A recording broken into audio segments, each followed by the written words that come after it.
orang-orang besar, Joko Anwar, Monty Tiwa, masih banyak lagi. Sementara artis lain mungkin ngarep banget pengen dipoles sama Joko Anwar, Monty Tiwa gimana? Iya sih, tapi gue sebenarnya dari casting tuh dari 2018 gue nggak pernah dapet sama sekali. Oh ya? Dari 2018 gue casting nggak pernah dapet sama sekali, jadi gue lebih fokus ke model dan talent aja. Gue sering banget kok dari 2018 itu sampai 2020 akhirnya gue dapet karakter gue di Sri Asih waktu itu.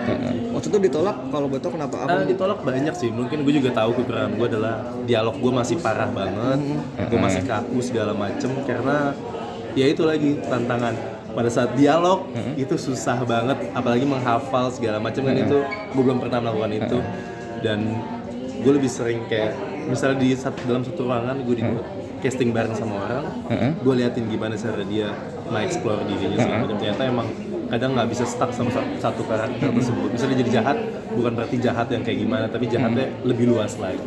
Itu sih yang gue pelajari. 2 tahun ditolak, lo pernah menyerah terus kayak, udah males gue gitu? Sempet.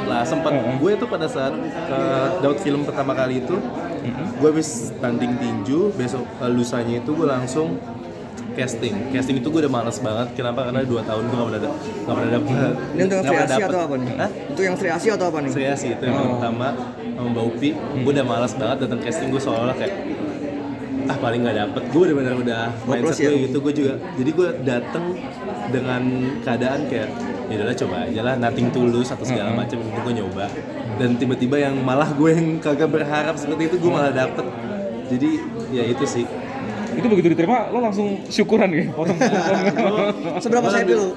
Seberapa happy ketika diterima? Gue happy banget sih. Gue waktu itu lagi ulang tahun abang gue inget banget gue dapet pada ulang tahun almarhum abang gue, dan gue teriak banget. Gue ngasih tahu abang gue juga. Gue nggak peduli maupun perannya kecil atau gede, tapi gue waktu itu gue seneng banget karena di situ project besar dan saudaranya juga bagus-bagus, IP-nya semua segala macam gede, profesional, dan di situ titik gue mulai belajar segala macam dan tanya sana sini. Oke. Lo pernah ngambil kelas acting tapi? Belum pernah. Belum pernah ngambil kelas.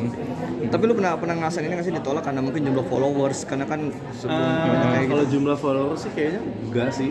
Kalau dalam dunia aktor, feeling gue banyak banget aktor-aktor yang ya contohnya Reza Hardian aja nggak punya Instagram, dia punya Instagram harus mulu dia ya. Iya, menurut gue dalam dunia aktor ini nggak ada ngaruh sama sekali sih dalam followers ya.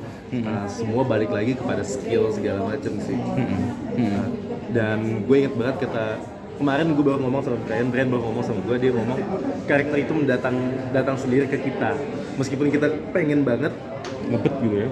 tetap susah, karakter itu datang ke kita gitu. Kalau lo buat karir lo pertama di dunia acting yang ngaruh banget buat lo, yang ngasih banyak ilmu ke lo, yang betul-betul sharing, itu siapa tuh? Titik baliknya lo. Di Sri Asih sih, gue lebih kayak gue ngelihat karena dia waktu itu kan itu semua film udah pada aktornya gede-gede semua dan gue banyak belajar dari, gue ngeliat sih pada saat di set, gue ngeliat mereka ngapain aja sebelum masuk ke set, mereka ngapain aja, dan di situ ada pressure sendiri ya. Gue karena gue paling baru di situ, gue belum pernah main film segala macem. Di situ gue lebih kayak ngelatih mental gue dulu. Di film pertama itu gue lebih ngelatih mental gue harus bisa setenang itu pada saat on cam. Itu sih yang paling susah di awal-awal. Pas hari pertama lu datang ke lokasi syuting, apa yang ngerasain, sedeg-degan apa? Gugup kah? Pada saat datangnya sih gue biasa aja, cuman pada saat gue aktor-aktornya baru yang lain baru pada datang, dan gue tahu DOP-nya teriak sana teriak sini, meskipun itu sama aktor-aktor gede segala macem, itu gue juga kayak sutradaranya teriak sana sini, itu mulai ini lagi, gue deg-degan lagi, mulai tremor, mulai belibet lagi dialog gue segala macam. Itu tantangan banget sih. Fadli, banyak netizen yang budiman yang kemudian menilai Fadli Faisal ini berhasil ya, maksudnya maksudnya banyak yang bilang lo bisa lepas dari bayang-bayang nama besar Vanessa dan Bibi gitu. Wah, dia bisa berdiri di kakinya sendiri sekarang. Lo sendiri merespon ini gimana pujian ini? Gue nggak bisa sih, menurut gue nyampe sini karena abang dan kakak gue. Itu faktanya, dan gue senang akan hal itu karena mereka yang paling berpengaruh dalam hidup gue sejak ini. Oh, berarti lu kalau di judge di media sosial kayak gitu tuh lu nggak masalah ya di Gue nggak masalah sama sekali, justru ya karena emang itu nyatanya gue sampai sini karena mereka juga, karena semangat gue sampai sini juga karena mereka juga. Di situ mereka yang benar-benar suportif gue segala macam pada saat gue masih jadi model atau jadi apa. Abang gue dan kakak gue itu apa ya, dia selalu membanggakan gue di sosial medianya. Jadi disitulah titik semangat gue, makanya gue nggak pernah nyerah, casting segala macam di situ juga sih. Nah, almarhum Vanessa kan juga orang acting. Ketika lo pertama kali mau syuting, lu banyak sharing sama beliau nggak? Terus apa yang dia Gue paling kayak lebih nanya, enggak sih kalau sharing gitu sih enggak. Kalau soal acting paling lebih kayak kenal yang ini nggak DOP-nya atau apa segala macam gitu-gitu aja nanya. Gimana sih kalau misalnya lebih kayak nanya syuting tuh yang seru film, stripping atau FTV segala macam. Dia ngasih tahu kayak kalau FTV tuh yang kayak gini, dia lebih cepet segala macam gitu aja sih. Ada tanya gitu. ada mungkin kedisiplinan yang diajarin sama almarhumah kalau di lokasi itu Lebih kayak mungkin abang gua ngasih tahu gua jangan telat sih segala macam. Lebih apa namanya? Karena lu masih muda coba aja segala macam. Lebih kayak situ aja. Next Itu kalau ditawarin sinetron stripping mau nggak? Katanya duitnya gede loh. ya itu dia sih, tergantung jadwal dan segala macam lagi sih. Oke. Jadwal, budget juga oke kalau bisa. Iya, tetep Kalau ya. kalau sekarang berarti lu udah lebih enjoy di model apa mulai? Enggak, gue model udah nggak ada lagi. Badan gue udah gede banget juga.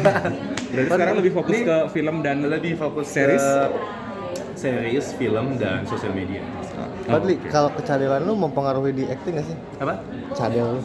Cadel, gue nggak tahu sih. Tapi banyak gue tanya sama sutradara katanya lepasin aja, maksudnya ya nggak usah dipikirin cadel itu normal dan nggak bakal ngaruh pada karakter.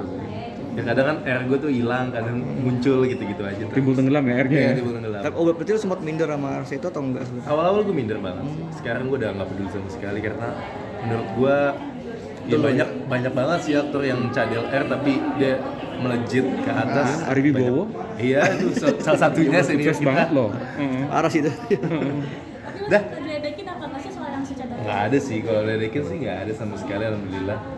Lebih kayak nggak ada, lebih kayak udah nggak apa-apa, lepas aja, santai aja, nggak usah dipikirin. Karena pada saat dialog paling sering kayak gitu tuh, gue mikirin, wah nih banyak R-nya nih, gue harus. Nah kadang kalau misalnya banyak R-nya, gue ubah dialognya, kayak mungkin R-nya jadi berkurang, kata-katanya kan ada yang bisa diubah tuh, kayak yang similar gitu. Sinonimnya ya. Sinonimnya.